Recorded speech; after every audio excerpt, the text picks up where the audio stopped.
Hello and good morning, everyone. My name is Yugal Vijay Bhaisare, lecturer in Mechanical Engineering Department from NIT Polytechnic Nagpur. मैं आप सभी का स्वागत करता हूँ लेक्चर नंबर 41 में, जहाँ आज हम पढ़ेंगे न्यूमेरिकल ऑन साइकोमेट्रिक प्रोसेस। चलिए स्टार्ट करते हैं। ये रहे आपके डिपार्टमेंट के विजन और मिशन। आपको पता है कि इसको वीडियो को पॉज करना है और इन्हें पढ़ लेना है। आई होप आप सभी ने इसको पढ़ लिया होगा। समरी ऑफ प्रीवियस लेक्चर हमने पढ़ा था कि न्यूमेरिकल ऑन साइकोमेट्रिक प्रोसेस, हमने 2 न्यूमेरिकल पढ़े थे। आज भी हम उसके कुछ और न्यूमेरिकल्स पढ़ने जाएंगे और ये रहे आपके प्रोग्राम आउटकम्स। क्वेश्चन है, द एयर इज डिह्यूमिडिफाइड। चलिए पेन ले लेते हैं। The air is dehumidified from the initial condition 32 degree DBT and 80% relative humidity, ठीक है, to 25 degree Celsius DBT and 15 degree Celsius WBT. Find the moisture removed and the decrease in enthalpy per kg of air represent the above process on psychometric chart with values। ठीक है, अब इसको अपने को psychometric chart पे भी बनाना है। Okay, तो बहुत इंपॉर्टेंट है ये। और हम लोग क्या करेंगे, साइकोमेट्रिक चार्ट लिया। सबसे पहला क्या बोला, इनिशियल कंडीशन कितना बोला, 32 डिग्री सेल्सियस डीबीटी और 80% क्या है उसकी रिलेटिव ह्यूमिडिटी। तो सबसे पहले 32 डिग्री सेल्सियस डीबीटी देखेंगे, तो ये है गया मेरा 32 डिग्री सेल्सियस। 80% रिलेटिव ह्यूमिडिटी कहाँ पे है, तो ह्यूमिडिटी के ऊपर जाएंगे। तो ये वर्टिकल लाइन, ये कर्व, तो यहाँ पे मुझे मिलेगा पॉइंट नंबर 1। ये पॉइंट नंबर 1 मार्क कर दिया। उसको हम क्या कर रहे हैं, कंडीशन कर रहे हैं कहाँ पे, 25 डिग्री सेल्सियस डीबीटी और 15 डिग्री सेल्सियस डब्ल्यूबीटी की तरफ। तो 25 डिग्री सेल्सियस डीबीटी ये है और 15 डिग्री सेल्सियस डब्ल्यूबीटी ये, यहाँ से ये लाइन आ रही है इंक्लाइन वाली। तो ये यहाँ पे अपने को मिलेगा पॉइंट नंबर 2। यहाँ पे अपने को क्या मिलेगा, ये पॉइंट नंबर 2 मिलेगा। अब देखते हैं, हम लोगों ने इसको रिप्रेजेंट कर लिया विथ वैल्यूज। तो हम लोग अभी इसको क्या करेंगे, फाइंड आउट करने की कोशिश करेंगे। क्या फाइंड आउट करना है भाई अपने को, तो अपने को मॉइस्चर कितना रिमूव हुआ वो फाइंड आउट करना है।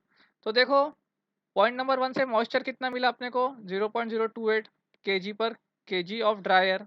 ओके, यूनिट बराबर लिखे, यूनिट पे मास कटता है आप लोगों का। और एंथैल्पी क्या है कंडीशन 1 पे, तो 95 केजी पर किलोजूल पर केजी। वैसे स्पेसिफिक ह्यूमिडिटी कितना है कंडीशन 2 पे, तो 0.066। और H2 कितना है आपका, तो 42 किलो जूल पर केजी। अब क्या निकालने बोला आपको, मॉइस्चर रिमूव। कितना मॉइस्चर रिमूव हुआ भैया अपने प्रोसेस से, तो कैसे निकालेंगे, W1 माइनस W2 कर देगा।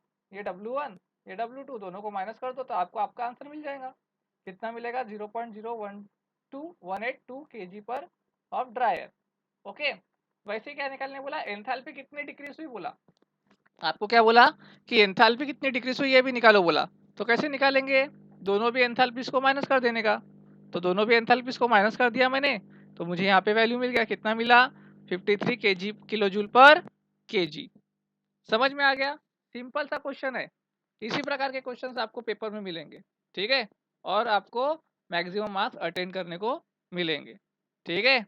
चलिए आगे बढ़ते हैं अगले क्वेश्चन की तरफ।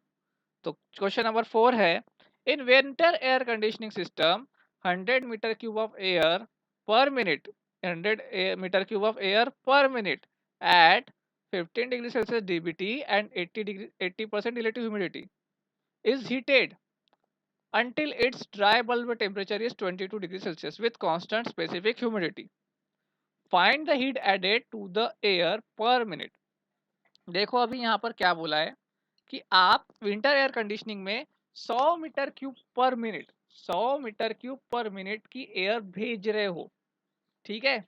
कितना उसका इनिशियल कंडीशन है, 15 डिग्री सेल्सियस उसका डीबीटी है, 80% उसकी रिलेटिव ह्यूमिडिटी है। और आप क्या कर रहे हो, उसको हीट कर रहे हो, आप उसको क्या कर रहे हो, गर्म कर रहे हो, कितना 22 डिग्री सेल्सियस तक कांस्टेंट स्पेसिफिक ह्यूमिडिटी पर, ठीक है। तो आपको पता करना है कि उसमें कितनी हीट रिमूव होगी पर मिनट के लिए, ठीक है। तो कैसे पता करेंगे हम लोग, तो चलिए सबसे पहले तो आप लोग अपना साइकोमेट्रिक चार्ट बना लीजिए। कंडीशन 1 मार्क कर लीजिए। कंडीशन वर्क में क्या है, 15 डिग्री सेल्सियस डीबीटी है, तो 15 डिग्री सेल्सियस डीबीटी ले लीजिए। 80% रिलेटिव ह्यूमिडिटी है, तो 80% रिलेटिव ह्यूमिडिटी का ये कर्व आ गया आपका। तो यहाँ पर आपको कहीं तो भी पॉइंट नंबर 1 मिला। अब उसको क्या कर रहे हो, आप लोग हीट कर रहे हो कितना, 22 डिग्री सेल्सियस तक। तो 22 डिग्री सेल्सियस तक आप उसको हीट कर रहे हो। कांस्टेंट आपकी स्पेसिफिक ह्यूमिडिटी होनी चाहिए, तो ये स्पेसिफिक ह्यूमिडिटी हो गई। मतलब 1 से लेकर ये 2 पॉइंट तक, ये 2 पॉइंट मिल गया आपको 22 डिग्री सेल्सियस पे, ठीक है।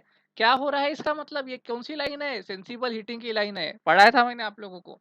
ये क्या हो गया आपका, सेंसिबल हीटिंग हो गया। अब आपको क्या निकालना है इसमें, कितनी हीट रिमूव हुई है या फिर कितनी हीट ऐड हुई है। ठीक है, अब हीटिंग हो रही है तो हीट तो ऐड होगी ही होगी। तो सबसे पहले निकाल लेंगे H1, enthalpy at initial condition 36.5 kilo joule पर केजी, H2 43.5 किलो जूल पर केजी। तो ये आप आपको ये क्या निकालना है, दोनों का भी हीट रिमूव एडेड निकालना है। ठीक है, तो आपने को क्या दिया है यहाँ पे अपने को दिया है, अपने को यहाँ पर वॉल्यूम दिया है और अपने पास मास अवेलेबल है क्या, मास अवेलेबल नहीं है, तो मास अपने को निकालना पड़ेगा। तो मास कैसे निकलेगा, तो उसके लिए हम लोग क्या करेंगे, स्पेसिफिक वॉल्यूम यहाँ पे हम निकाल लेंगे। कितना है उसका, 0.827 किलो जूल मीटर क्यूब पर केजी।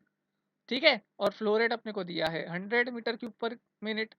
तो हम क्या करेंगे, अगर मैं इन दोनों को डिवाइड कर देता हूँ तो मुझे मास फ्लो रेट मिल जाएगा, है ना। 100 डिवाइडेड बाई 0.827, इसको मैं अगर डिवाइड कर दिया तो मुझे क्या मिला, मास फ्लो रेट मिल गया 120.91 केजी पर मिनट में मिल गया। और अपने को चाहिए भी क्या आंसर, मिनट्स में चाहिए, तो कन्वर्ट करने की ज़रूरत नहीं है अपने को। ठीक है, अपने को मास मिल गया। तो अभी हम क्या करेंगे, हीट एडेड, कितनी हीट एडेड होगी, MH2 माइनस H1।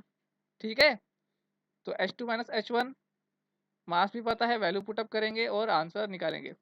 समझ में आ गया, बहुत ही सिंपल क्वेश्चन है। देखो बेटा, अगर अपने को यहाँ पे ये 100 मीटर क्यूब पर मिनट का एयर नहीं दिया रहता तो हम लोग यहाँ पे मास को कंसीडर ही नहीं करते, मास को हम लोग क्या लेते हैं, सीधा 1 ले लेते। लेकिन यहाँ पे आपको मेंशन किया है, इसलिए आपको यहाँ पे मास निकालना पड़ेगा। मास कहाँ से निकालेंगे, तो स्पेसिफिक वॉल्यूम से निकालेंगे। समझ में आ गया, सिंपल सा प्रॉब्लम है।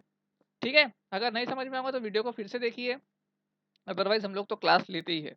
Okay, so unit outcomes achieved, हम सॉल्व कर पाए new problems on psychometric process. और ये रहे reviews of today's lecture, numerical on psychometric process हमने देख लिया, और ये रहे program outcomes to be achieved. एक क्वेश्चन हम देखते हैं यहाँ पर कि एक एयर है, उसका इनिशियल कंडीशन है dry bulb temperature 15 degree Celsius का, वेट बल्ब टेम्परेचर है 10 डिग्री सेल्सियस का। ठीक है, तो कंडीशन 1 मिल गई हमने। अब हम उसको क्या कर रहे हैं, हीट कर रहे हैं, कि कहाँ तक क्या कर रहे हैं, उसको ड्राई बल्ब टेम्परेचर तक कर रहे हैं, कितना, 25 डिग्री सेल्सियस। मतलब सेंसिबल हीटिंग हो रही है बर्फ। ओके, सेंसिबल हीटिंग हो रही है। कैलकुलेट करने को बोला है कि सेंसिबल हीट रिक्वायर्ड कितनी निकली, तो हीट रिक्वायर्ड कितनी निकली अपने को यहाँ पे पता है, निकालना है। तो कैसे करेंगे, H1 minus H1 plus H2 कर देंगे, जितना भी अपने को ऐड करना है। ठीक है, H1 minus H2 minus H1 कर देंगे। अब यहाँ पे क्या बोला, बाईपास फैक्टर दिया है कितना, 0.25। अब बाईपास फैक्टर दिया है तो उसने क्या बोला, surface temperature of heating coil जो रहता है, तो मैंने आप लोगों को पढ़ाया था सरफेस टेम्परेचर। तो हम लोग क्या करेंगे, बाईपास फैक्टर का फॉर्मूला लगाएंगे हीटिंग का, और उसमें जो अपने को सरफेस टेम्परेचर रहेगा हीटिंग कॉइल का, वो हम निकाल लेंगे। ठीक है, सिंपल सा प्रॉब्लम है, आप इसको जमा के देखिए। So that's all from today's lecture, thank you. मिलते हैं अगले लेक्चर में दो और नए प्रॉब्लम्स के साथ, तब तक के लिए keep learning, happy learning, bye bye.